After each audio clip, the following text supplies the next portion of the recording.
Hare Krishna.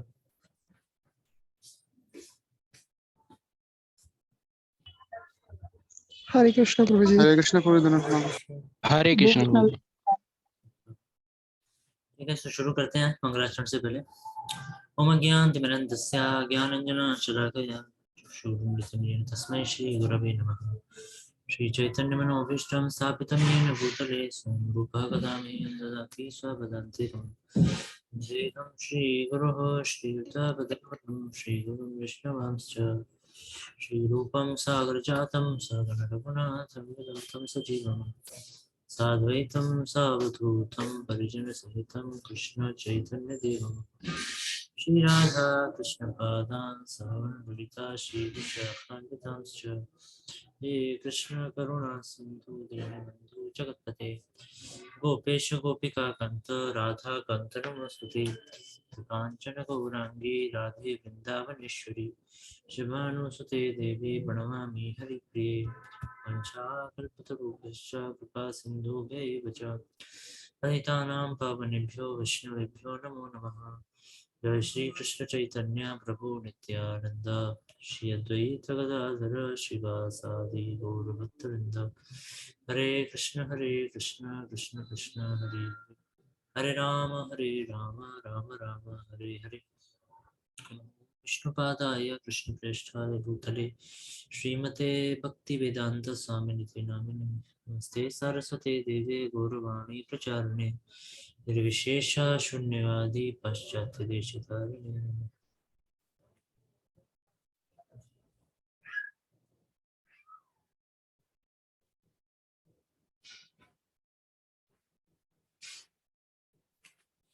Hare Krishna.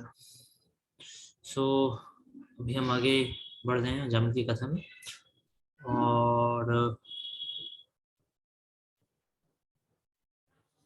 so any devotee I mean can read after some time. So पहले ये वाला श्लोक हम लोग बोल देते हैं। सपाशहंस्ता स्त्रीन् दृष्ट्वा पाशहंसस्त्रीन् दृष्ट्वा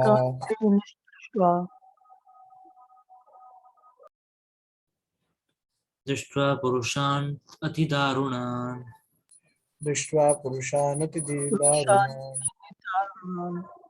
वक्रतुण्डानूर्ध्वरोम्णा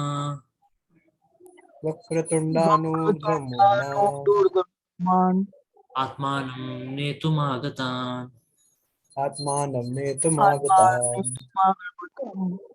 दूरे क्रीडनकासक्तं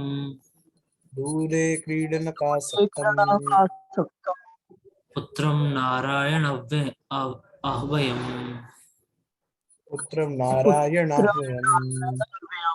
प्लावितेन स्वरेणोच्चैर् आजुहावाकुलेन्द्रियः।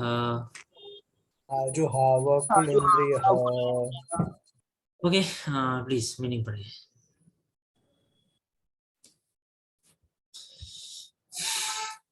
Yes will read. Hare Krishna प्रभु जी। पढ़िए। तब अजामिल ने 3 भयावह व्यक्ति को देखा जिनके शरीर वक्र भयानक और मुख टेढ़े थे तथा शरीर पर रोम खड़े हुए थे। वे अपने हाथों में रस्सियां लिए हुए उसे यमराज के धाम ले जाने के लिए आए थे। जब उसने उन्हें देखा तो वह अत्यधिक विमोहित था और कुछ दूर पर खेल रहे अपने बच्चे के प्रति आसक्ति के कारण अजामिल उसका नाम लेकर जोर जोर से पुकारने लगा। इस तरह अपनी आंखों में आंसू भरे हुए किसी तरह से उसने नारायण का पवित्र नाम का उच्चारण किया। भयानक व्यक्ति दिखना है। ओके, तात्पर्य जो व्यक्ति पाप कर्म करता है वह अपने शरीर मन तथा वाणी से करता है। अतएव अजामिल को यमराज के धाम ले जाने के लिए यमराज के 3 दूत आए। सौभाग्यवश यद्यपि अजामिल अपने पुत्र का नाम ले रहा था किंतु उसने हरिनाम नारायण के 4 अक्षरों का उच्चारण किया, इसलिए नारायण के दूत विष्णु दूत भी तुरंत वहां आ गए। चूंकि अजामिल यमराज की रस्सियों से अत्यधिक भयभीत था, अतएव उसने अश्रुपूरित नेत्रों से भगवान के नाम का उच्चारण किया, किंतु वास्तव में उसका मंतव्य नारायण के पवित्र नाम का उच्चारण करना ना था। वह तो अपने पुत्र को पुकार रहा था। राइट।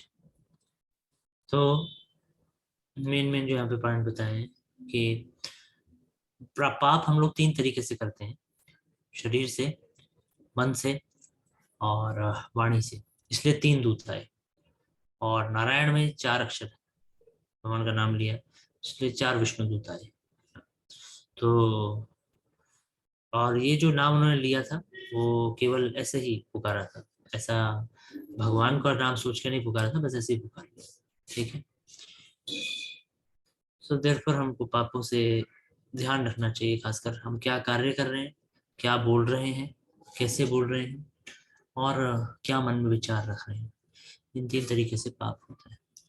निशम्य म्रियमाणस्य शम्य क्षम्य म्रियमाणस्य म्रियमाणस्य तो हरिकीर्तनम मुक्तो हरिकीर्तनम् नर्तुर्नाम महाराज भर्तुर्नाम महाराज पार्षदाः सहसा पतन्।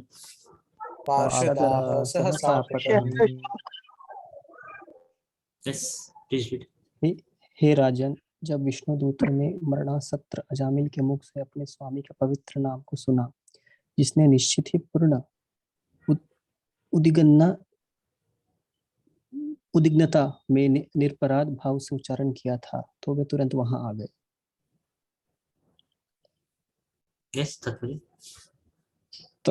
तात्पर्य श्रील विश्वनाथ चक्रवर्ती ठाकुर की टिप्पणी है कि हरिकीर्तनम निशम्य पापी कथम भूतस्य भूतरनाम ब्रुवतः। विष्णु के दूत इसलिए आए क्योंकि अजामिल ने नारायण के पवित्र नाम का उच्चारण किया था। उन्होंने इस पर विचार नहीं किया कि वह क्यों उच्चारण कर रहा है। प्रभु नीचे। नारायण नाम का उच्चारण करते समय अजामिल वास्तव में अपने पुत्र के विषय में सोच रहा था, किंतु विष्णुदूतों ने अजामिल को भगवान नाम का कीर्तन करते सुना तो वे तुरंत अजामिल की रक्षा हेतु आ गए। हरिकीर्तन वस्तुतः भगवान के नाम, रूप, लीला तथा गुणों के गान के लिए होता है, किंतु अजामिल ने भगवान के रूप, गुण या साज सामग्री का गुणगान नहीं किया था। उसने तो पवित्र नाम का उच्चारण मात्र किया था। फिर भी वह उच्चारण उसके सारे पाप कर्मों को धो डालने के लिए पर्याप्त था। जैसे ही विष्णुदूतों ने अपने स्वामी के नाम का कीर्तन होते सुना, वे झट से आ गए। इस संदर्भ में श्रील विजय ध्वज तीर्थ की टिप्पणी है। अनेन पुत्र स्नेहम अंतरेण प्राचीन नाष्ट बलाद उद्भूत्य भक्त्या भगवान नाम संकीर्तन कृतम इति ज्ञायते। अजामिल ने नारायण के पवित्र नाम का कीर्तन किया क्योंकि वे अपने पुत्र के प्रति अत्यधिक आसक्त था। फिर भी अपने विगत सौभाग्य के कारण, क्योंकि उसने नारायण की भक्ति की थी, उसने पूर्ण भक्ति में तथा निरपराध भाव से पवित्र नाम का कीर्तन किया। सो यहाँ पे पॉइंट ये है कि पहली चीज तो जो विष्णुदूत हैं उन्होंने ये ध्यान नहीं दिया कि वो क्यों नाम जप कर रहा है। उन्होंने देखा नाम पुकारा है तो वो आ गए। तो जैसे ही भगवान का नाम पुकारते हैं तो भगवान के भक्त हमारी रक्षा करने के लिए, भगवान रक्षा करने के लिए कुछ ना कुछ को भेज देते हैं, है ना। और एक इम्पोर्टेंट पॉइंट ये है कि अपराध रहित नाम था। तो नाम जब करते हैं तो हमें प्रयास करना चाहिए कि उसमें अपराध से बचे हैं। ओके। विकर्षतो अंतर्हृदयात्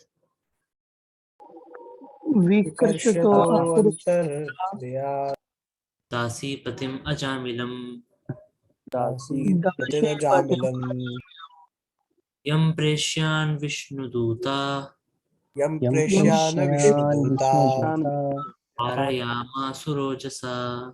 वारायामसुरोजसा। यस।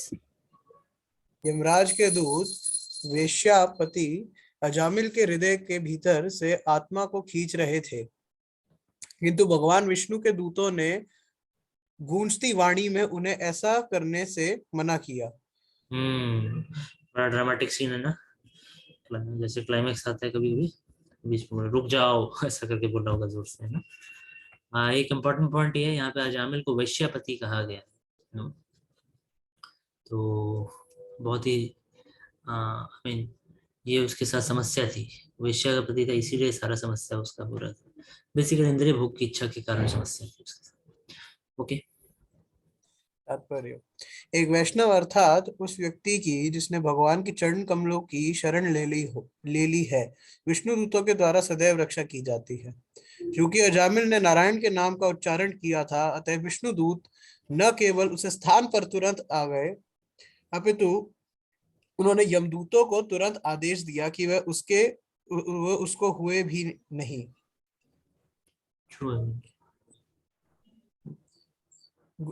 गरजती वाणी में बोलते हुए विष्णु दूतों ने यमदूतों को यह धमकी दी कि यदि वे अजामिल की आत्मा को उसके हृदय से सींचना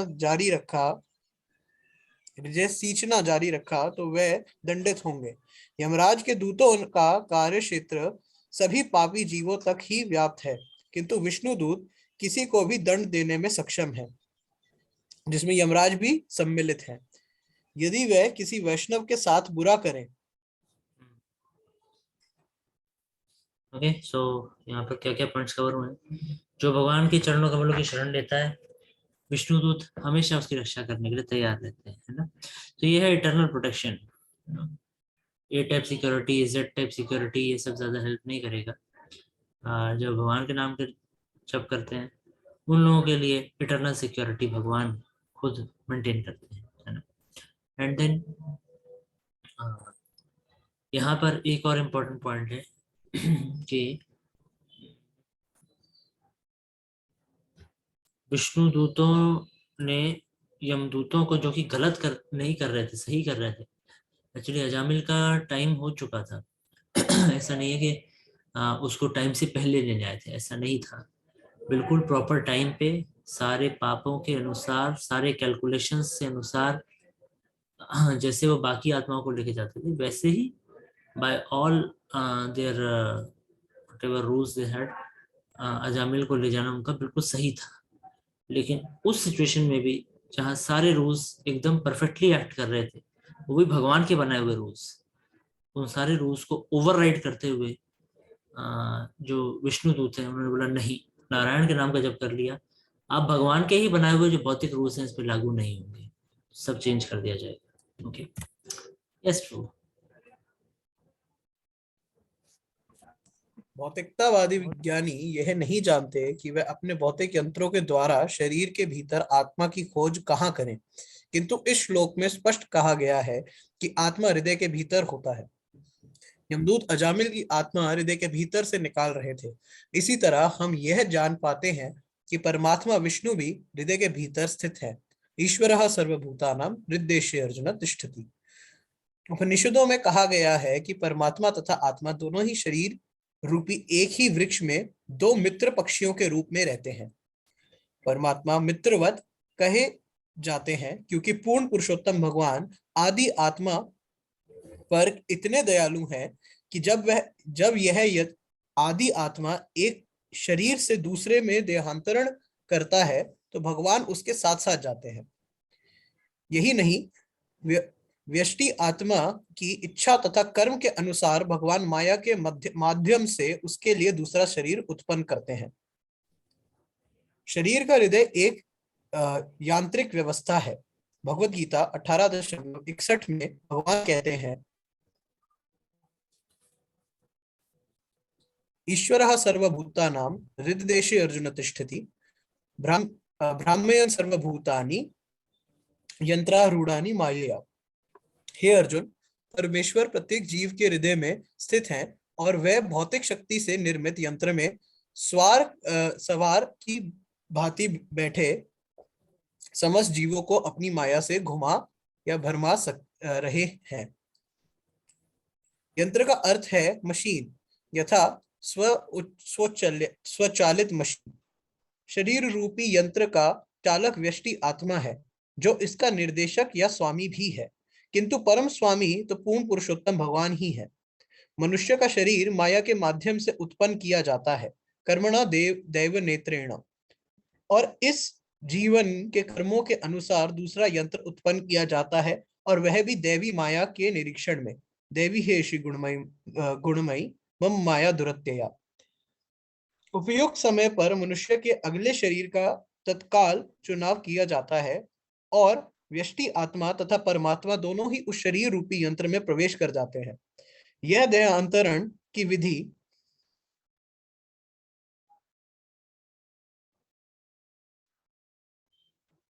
है। एक शरीर से दूसरे शरीर में स्थानांतरण के समय यमराज के दूत आत्मा को निकालकर उसे विशेष प्रकार के नारकीय जीवन में रखते हैं, जिससे वह उस दशा में रहने का अभ्यस्त हो ले जिसमें उसे अगले शरीर में रहना है। Thank you. तो lot of points covered here. सबसे पहला जो इम्पोर्टेंट पॉइंट है वो है कि आत्मा कहाँ पर होती है, आत्मा कहाँ होती है, यहाँ पे क्या बताया, किस एरिया में होती है पूरे बॉडी के, कौन बताएंगे? हृदय में। हृदय में, गुड, हार्ट के अंदर। तो कभी अगर आत्मा को सर्च करना है तो हार्ट के अंदर कर सकते हैं। और दूसरा यहाँ पर बताया है कि हृदय में एक आत्मा नहीं बल्कि दो आत्मा होती है, एक आत्मा और एक परमात्मा, ठीक है। और अकॉर्डिंग टू एक दूसरे व्यक्ति की इच्छा क्या है और कर्म क्या है, उसके अनुसार उसको अगला शरीर प्राप्त होता है। जिस जीवन में हम जिस प्रकार के कर्म करेंगे, लास्ट मोमेंट तक देखा जाएगा आप क्या कर रहे हो, आपके ऊपर, आप जो करना चाहो कर सकते हो। लास्ट मोमेंट तक चेक करते हैं, फिर सारा चेकिंग होने के बाद बिल्कुल जब अंत समय आ जाता है तब पूरा कैलकुलेशन किया जाता है, सारे कर्मों के और इसकी इच्छाओं के कैलकुलेशन के अनुसार नेक्स्ट शरीर क्या होना चाहिए, वो शरीर उसके लिए तैयार हो जाएगा इमीडिएटली, और उस शरीर में उसको आत्मा को जाएगा। ये बहुत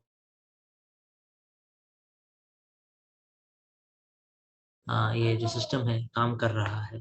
सो this people don't know, but Vedic knowledge gives us information about this. Okay, आगे बढ़ते हैं। उचुर निषेधितास्तांस्तै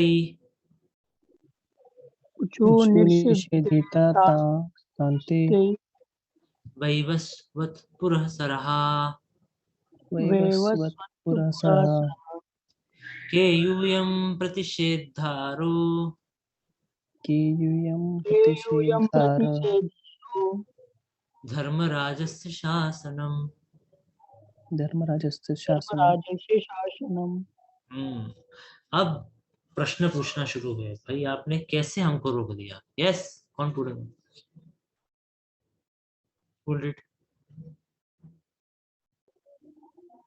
जब सूर्य के पुत्र यमराज के दूतों को इस प्रकार मना किया गया तो उन्होंने कहा, महाशय आप कौन हैं जिन्होंने यमराज के अधिकार क्षेत्र को ललकारने की दृष्टता की है?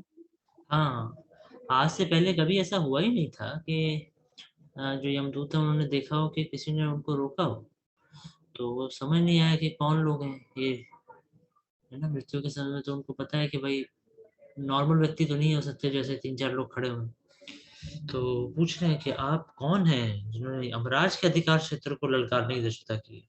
Yes bro. अजामिल अपने पाप कार्यों के अनुसार यमराज के अधिकार क्षेत्र के अंतर्गत था, क्योंकि यमराज को समस्त जीवों के पापों पर विचार करने के लिए परम न्यायमूर्ति के रूप में नियुक्त किया गया है। जब अजामिल को स्पर्श करने से यमराज के दूतों को रोका गया तो उन्हें आश्चर्य हुआ, क्योंकि आज तक उन्हें तीनों लोकों में अपना कार्य करने में कभी किसी ने बाधा नहीं पहुंचाई थी। तो उनको प्रैक्टिकली रोक ही दिया, आप उसको नहीं छू सकते, नहीं देखे जा सकते, है ना। यमराज एक्चुअल जज है इस दुनिया में जो आप सीजेआई और बाकी सब जज देखते हो, दे आर टेम्पररी। उन जजेस का भी जजमेंट यमराज जी करते हैं, शायद बाइबल के अंदर की बात है, जजमेंट डे। तो जजमेंट डे वो होता है जब यमराज के सामने खड़े होकर आपका सारा पूरा जजमेंट होता है फाइनली, अब आपको क्या पर्टिकुलर सजा मिलेगी, है ना। कस्य वा कुत आयाताः कस्य वा कुत कुत आयाता आयाता कस्मादस्य निषेधतः कस्मादस्य तस्मादस्य निषेधतः निषेधतः किं देवा उपदेवाय किं देव किं देव उपदेवाय उपदेवाय यूयं किं सिद्धसत्तमाः। यूयं किं यूयं सिद्धं किं सत्तमः। सिद्धसत्तमः। हाँ, आप पूरा कच्चा चिट्ठा पूछ रहे हैं भाई, आप लोग कौन हो? पूछिए। यस,